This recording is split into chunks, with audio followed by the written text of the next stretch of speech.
আজকের গুরুত্বপূর্ণ আঞ্চলিক সংবাদে সবাইকে জানাই স্বাগতম। আজ 2 সেপ্টেম্বর মঙ্গলবার।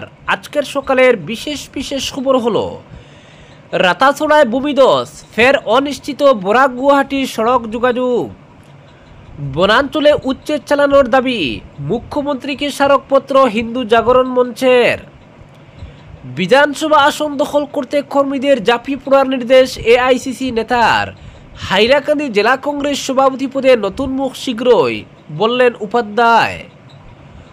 উচ্ছেদের পরিস্থিতি খতিয়ে দেখতে আসামে মাদানি, আজমলের আতিথ্যের অভিযোগ, সাম্প্রদায়িকতা চড়াতে এসেছেন মাদানি, অভিযোগ জাতীয় পরিষদের। কৃষ্ণেন্দু পালের প্রশংসায় পঞ্চমুখ মুখ্যমন্ত্রী হিমন্ত। ভূমিকম্পে ভয়ঙ্কর বিপর্যয় আফগানিস্তানে, মৃত 800-র বেশি, আহত 2500। দুস্থদের সহায়তা করতে প্রস্তুত আছি, বললেন মুখ্যমন্ত্রী হিমন্ত। পাতারকান্দিতে মহিলা উদ্যমিতা প্রকল্পের চেক বন্টন। এবং সর্বশেষ খবরটি হলো, যিনি অন্যকে সহজে বোকা বানাতে পারেন তিনি বড় নেতা, বিতর্ক উস্কে দিলেন কেন্দ্রীয় মন্ত্রী নীতিন গাডকারি। এবারে শুনুন বিস্তারিত খবর। টানা 30 ঘন্টা বন্ধ থাকার পর রবিবার সকালেই সচল হয়েছিল 6 নম্বর জাতীয় সড়ক। শুরু হয়েছিল যান চলাচল, কিন্তু ঘন্টা কয়েক যেতে না যেতেই ফের ঘটল ভূমিধসের ঘটনা। এবার ঘটনাস্থল মেঘালয়ের রাতাছড়া। প্রায় 12 ঘন্টা পর পাহাড় থেকে রাস্তার উপর নেমে আসা মাটির উপর দিয়েই কোনো মতে হালকা যানবাহন চলাচলের ব্যবস্থা করেছে মেঘালয় প্রশাসন। যে কোনো সময় ফের রাস্তা বন্ধ হওয়ার আশঙ্কা রয়েছে। 6 নম্বর জাতীয় সড়কের মেঘালয়ের পূর্ব জয়ন্তিয়া হিলস জেলার সোনাপুরের পর এবার রাতাছড়ায় ঘটল ভয়ঙ্কর ভূমিস্খলনের ঘটনা। আর এতে প্রায় 12 ঘন্টা বন্ধ ছিল বরাক গুয়াহাটি সড়ক যোগাযোগ। প্রাপ্ত খবর মতে রবিবার মাঝরাতে ঘটেছে ভূমিস্খলনের এই ঘটনা। রাতাছড়ায় জাতীয় সড়কের প্রায় 150 মিটার অংশের উপর খসে পড়েছিল। বৃষ্টির ফলে পাহাড় থেকে জাতীয় সড়কের উপর নেমে এসেছে পাহাড়ের একটা অংশ, যার জন্য পুরো রাস্তা বন্ধ হয়ে পড়ে সব ধরনের যান চলাচল থমকে যায়। ঘটনাস্থলের দুদিকে আটকা পড়ে শত শত যানবাহন। গুয়াহাটির দিক থেকে বরাকে আসা নৈশবাস সোমবার সকালে এসে আটকা পড়ে যাত্রীরা ভীষণ অসুবিধার শিকার হন। সময় গড়ানোর সঙ্গে সঙ্গে আটকা পড়া যানবাহনের লাইন ক্রমেই দীর্ঘ হতে থাকে। এক সময় আটকা পড়া যানবাহনের লাইন মালিডহর, দিগরখাল, গুমরা, কালাইন এলাকা ছড়িয়ে পৌঁছে যায় কাটিগুড়ার খাতিরাইল পর্যন্ত। যদিও ভূমিধসের ঘটনা সংঘটিত হওয়ার ঘণ্টা কয়েকের মধ্যে দোষ সাফাই করতে এক্সকেভেটর নিয়ে রাস্তায় নামে মেঘালয় প্রশাসনের কর্মীরা। পরবর্তী খবর, বনাঞ্চলে উচ্ছেদ চালানোর দাবি, মুখ্যমন্ত্রীকে স্মারকপত্র হিন্দু জাগরণ মঞ্চের। পাতারকান্দির সংরক্ষিত বনাঞ্চলে অবৈধভাবে বসবাসকারীদের উচ্ছেদের দাবি জানালো হিন্দু জাগরণ মঞ্চ। এ মর্মে এক স্মারকপত্র মুখ্যমন্ত্রীর হাতে তুলে দেওয়া হয় সোমবার। আদালতের নির্দেশে সরকারি সহযোগিতায় রাজ্যের বিভিন্ন প্রান্তের সংরক্ষিত বনাঞ্চলে অবৈধ দখলদারদের বিরুদ্ধে উচ্ছেদ অভিযান অব্যাহত রয়েছে। এ নিয়ে খুশি একাংশ মহল, তবে বিষয়টি নিয়ে বিরোধী দল কংগ্রেস মোটেও খুশি নয়।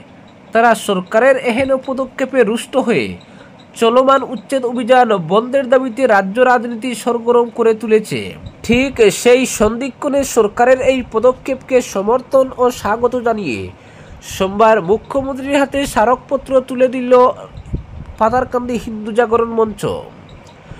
প্রদত্ত স্মারকপত্রে উল্লেখ করা হয়, দীর্ঘদিন ধরে শ্রীভূম জেলার পাতারকান্দি বিধানসভা কেন্দ্রের বিভিন্ন সংরক্ষিত বনাঞ্চল ও সরকারি জমি অবৈধভাবে দখল করে ঘরবাড়ি নির্মাণ সহ সুপারি ও রাবার বাগান গড়ে তুলেছে একটি দুষ্ট চক্র। এর ফলে একদিকে যেমন হাজার হাজার বিঘা সরকারি জমি বেদখল হয়ে যাচ্ছে, অন্যদিকে ভারসাম্য হারাচ্ছে প্রাকৃতিক পরিবেশ। এসব জমি চিহ্নিত করে সরকারিভাবে উচ্ছেদের দাবি জানান হিন্দু জাগরণ মঞ্চের কর্মকর্তারা। পরবর্তী খবর, বিধানসভা আসন দখল করতে কর্মীদের জাপিয়ে পড়ার নির্দেশ এআইসিসি নেতার, হাইলাকান্দি জেলা কংগ্রেস সভাপতি পদে নতুন মুখ শীঘ্রই, বললেন উপাধ্যায়। হাইলাকান্দি জেলা কংগ্রেসের সভাপতি পদে শীঘ্রই নতুন মুখ আনা হবে, পাশাপাশি ব্লক ও মণ্ডল কংগ্রেসকে ডেলে সাজানো হবে। সোমবার হাইলাকান্দিতে কর্মী সভায় অংশ নিয়ে এমনটাই জানালেন এআইসিসির সাধারণ সম্পাদক তথা বরাক উপত্যকার দলের পর্যবেক্ষক বিকাশ উপাধ্যায়। প্রদেশ কংগ্রেস সাধারণ সম্পাদক রৌশন ছেত্রীকে নিয়ে এদিন জেলা সদরের রবীন্দ্র ভবনে দলের বিভিন্ন স্তরের পদাধিকারী, ব্লক মণ্ডল স্তরের নেতা সহ কর্মীদের সঙ্গে বৈঠক করেন। 2026 সালের বিধানসভা ভোটে জেলার 2টি আসন দখল করতে কর্মীদের এখন থেকেই মাঠে নামার পরামর্শ দেন।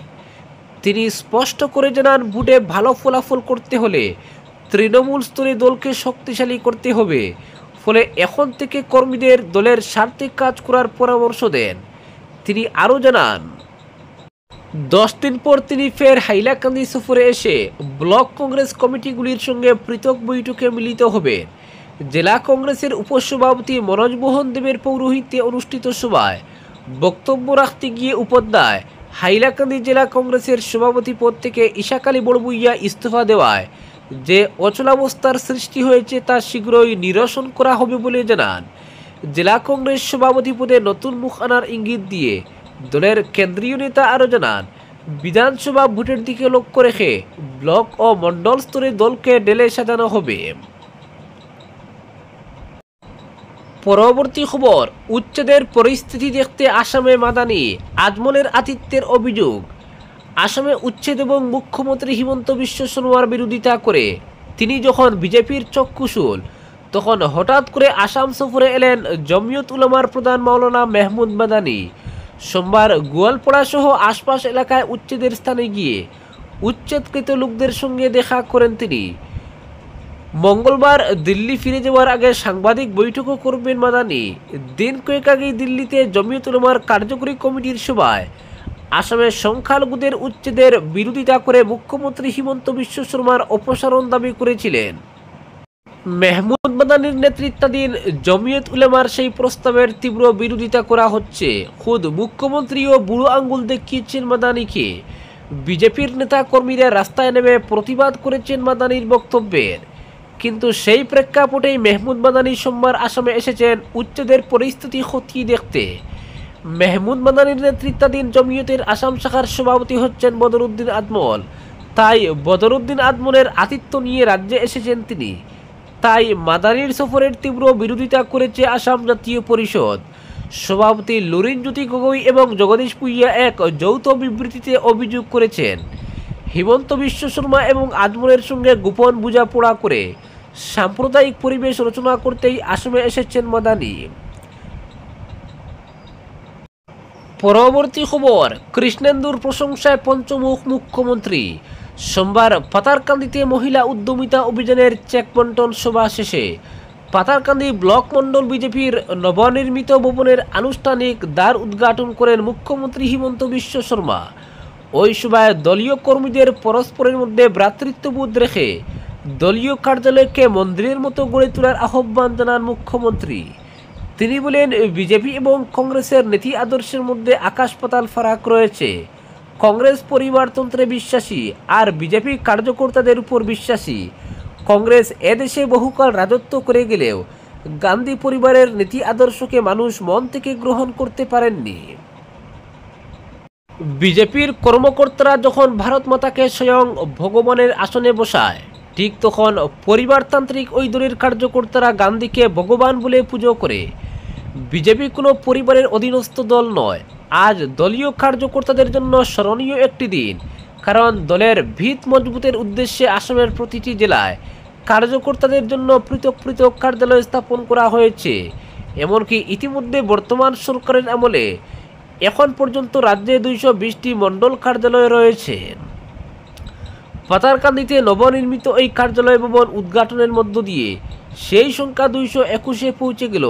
আগামী বিধানসভা নির্বাচনের আগে সেই সংখ্যা 300-তে পৌঁছবে। মুখ্যমন্ত্রী এদিন তার বক্তব্যে পাতারকান্দির বিধায়ক তথা রাজ্যের মন্ত্রী কৃষ্ণেন্দু পালের ভূয়সী প্রশংসা করেন।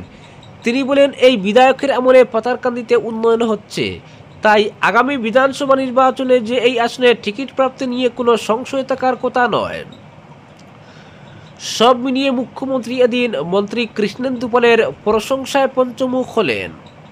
পরবর্তী খবর, দুস্থদের সহায়তা করতে প্রস্তুত আছি বললেন মুখ্যমন্ত্রী। পাতারকান্দিতে মহিলা উদ্যমিতা প্রকল্পের চেক বন্টন। আমাকে আশীর্বাদ করুন। দুস্থ এবং মধ্যবিত্ত শ্রেণীর স্বস্তির জন্য যথাসম্ভব সব ধরনের সহায়তা করতে আমরা প্রস্তুত, বলেছেন হিমন্ত বিশ্ব শর্মা। শ্রীভূমি জেলার পাথারকান্দিতে সোমবার মুখ্যমন্ত্রী মহিলা উদ্যমিতা প্রকল্পের চেক বন্টন অনুষ্ঠানে এমন মন্তব্য করেন তিনি। রাজ্যের মহিলা সমাজকে সবলীকরণের মাধ্যমে তাদের পরিবর্তনের বাহক হিসেবে গড়ে তোলার প্রয়াসের অঙ্গ হিসেবে মুখ্যমন্ত্রী ডক্টর হিমন্ত বিশ্ব শর্মা এদিন পাথারকান্দি বিধানসভা কেন্দ্রের এসএইচজির মহিলাদের মধ্যে চেক প্রদানের সূচনা করেন। অনুষ্ঠানে পাথারকান্দির 15,471 এসএইচজি সদস্যকে 10,000 টাকার চেক প্রদান করা হয়।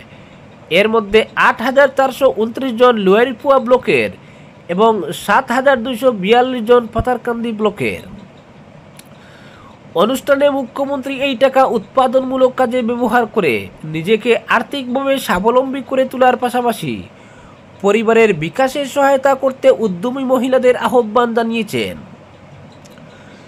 তিনি বলেন, মহিলারা এই টাকা নিজেরা কোনো উৎপাদনশীল কাজে ব্যবহার করতে পারেন, নতুবা এসএইচজির অন্য মহিলাদের সঙ্গে সামগ্রিকভাবে এই তহবিল ব্যবহার করে বাণিজ্যিক কাজকর্ম করতে পারেন। মহিলারা ইচ্ছে করলে এই তহবিল নিজের পরিবারের কোনো সদস্যের ব্যবসাতে ব্যবহার করতে পারেন। মুখ্যমন্ত্রী বলেন, এই তহবিল প্রদানের প্রক্রিয়া এখানেই শেষ নয়।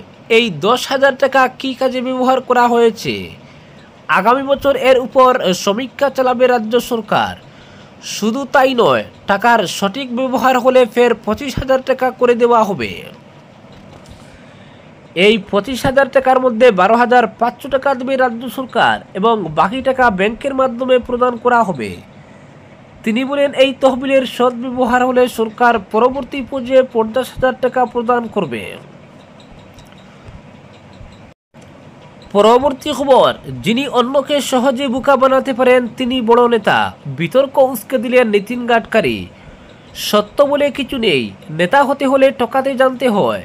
যিনি অন্যকে সহজে বোকা বানাতে পারেন তিনি বড় নেতা, এমনই রসিকতায় মোড়া মন্তব্য করে আবারও বিতর্ক উস্কে দিলেন কেন্দ্রীয় সড়ক পরিবহন মন্ত্রী নীতিন গাডকারি। নাগপুরে অনুষ্ঠিত অখিল ভারতীয় মহানুভব পরিষদের এক সভায় বক্তব্য রাখতে গিয়ে নীতিন গাডকারি বলেন, যে ঠকাতে জানে সেই সবচেয়ে ভালো নেতা হতে পারে। তবে কটাক্ষ বা কৌতুকেই থেমে থাকেননি মন্ত্রী। উপস্থিত শ্রোতাদের উদ্দেশ্যে তিনি বলেন, জীবনে সৎ পথে চলা এবং নিষ্ঠার সঙ্গে কাজ করাই দীর্ঘমেয়াদে সাফল্যের মূল মন্ত্র। শর্টকাটে সাফল্য এলেও তা স্থায়িত্বহীন এবং বিশ্বাসযোগ্যতাকে খর্ব করে। রাস্তায় যদি ট্রাফিক সিগন্যালে দাঁড়ানোর বদলে লাল বাতি অমান্য করে দ্রুত পৌঁছতে চান তাহলে হয়তো দ্রুত পৌঁছাবেন, কিন্তু শর্টকাটের আরেকটা মানে হলো সেটা আপনাকে কেটে চুটো করে দে, বলেন গাডকারি। ভগবদ্গীতার উদ্ধৃতি টেনে তিনি বলেন, শেষে জয় হয় সত্যেরই। তাই আমাদের জীবনের ভিত্তি হওয়া উচিত সত্য, ন্যায়, সহিংসতাহীনতা ও মানবতা। মহারাষ্ট্রের মহানুভব সম্প্রদায়ের প্রবর্তক চক্রধর স্বামীর বাবাদর্শের প্রশংসা করে গাডকারি বলেন, তার শিক্ষাই জীবনে ইতিবাচক পরিবর্তন আনতে পারে। চক্রধর স্বামীর বাণী সত্য, অহিংসা, শান্তি, মানবতা এবং সাম্যবাদের শিক্ষা দেয়, যা আজকের সমাজেও প্রাসঙ্গিক। আজকের বিশেষ সংবাদ এখানেই সমাপ্ত।